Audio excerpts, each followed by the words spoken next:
Last class we are studying about different forms of bhakti, that is worshipping the Lord, and next we are studying about vandana, saluting to Lord. I was telling to you in the last class to you, we are saluting to the God, the Atma within to the Lord, because everyone possesses Atma, that Atma with Paramatma, we are saluting to other Atma with Paramatma. So salutation to Lord.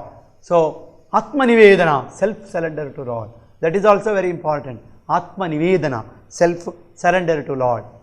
These are all the Navavida Bhaktis. The Mukhya Bhakti we practice all, Shravana, Smarana, all those things. But Navavida Bhaktis we have explained. We are practicing Bhakti. How to practice Bhakti? Bhakti Yoga Sadhana, by bhajans, by repeating bhajans, dhums and namavalis, practicing Navavida Bhakti.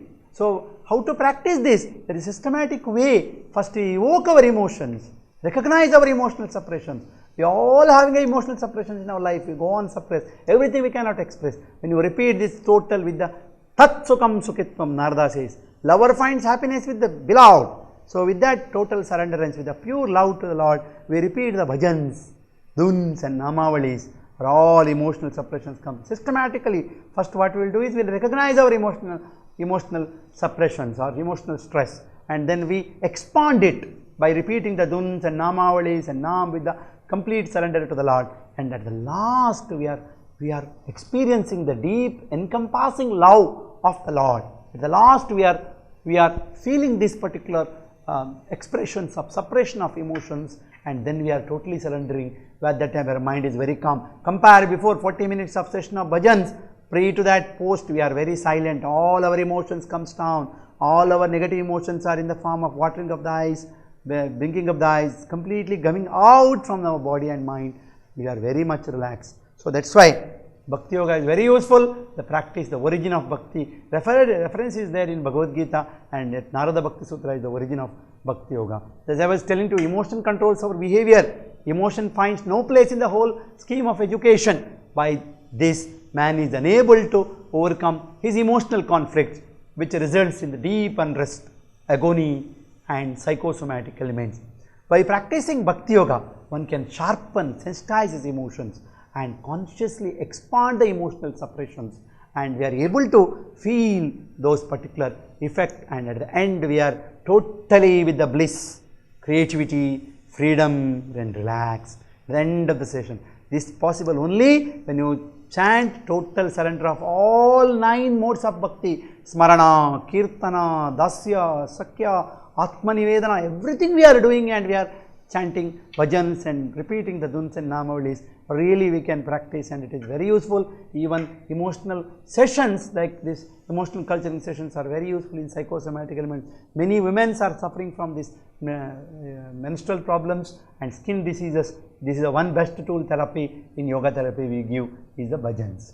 So next is Jnana Yoga, yoga of knowledge, very important, original source in Vedanta and Upanishads. Yoga of knowledge, analyzing the instrument of analyzer. You always, what is that buddhi? I told the difference between man and an animal is buddhi. So this buddhi is analyzed, this buddhi is sharpened here. So that's why analyzing the instrument of analyzing and searching the truth and knowledge is the aim of Jnana Yoga. So here we usually in Jnana Yoga, now we are all practicing Jnana Yoga, hearing, Shravana, the practice in Jnana Yoga, hearing, you are listening to a guru who is an expert, you listen, then reflection, what he had taught you have to realize it, and then Nididhyasana, meditate on it, and lastly you reach to realization, Atma Sakshatkara.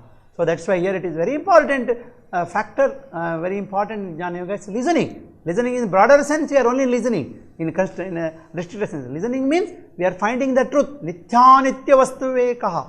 Maybe it is we are not depending upon the anitya things, temporary things. Nitya. See, in my body, in my personality, what is Nitya? What is Anitya? What is Mithya? What is Satya? My body is Mithya. My mind is Mithya because immediately changes. Body after death, decay. But my soul is Satya. So the difference between that, we have to, when you listen only, you should know about the truth of it. And then you analyze it, Anana. Then you meditate on it, the truth.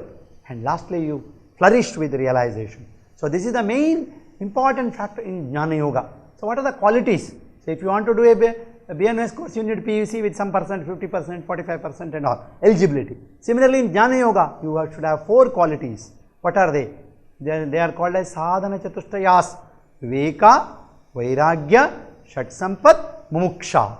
Viveka I already told, purified state of intellect. Nitya Nitya Vastu Viveka. What is permanent? What is temporary? Nitya Anitya Vastu Viveka. Vairagya, detachment.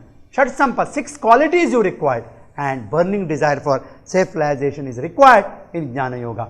So, what are these when it's related? See, usually what happens is when you are understanding about these qualities, Viveka, what is permanent, what is temporary should be recognized. And next comes is you are going to detach yourself, and similarly you are coming to the Shat Sampat, 6 virtues you study, like Shraddha, faith yourself.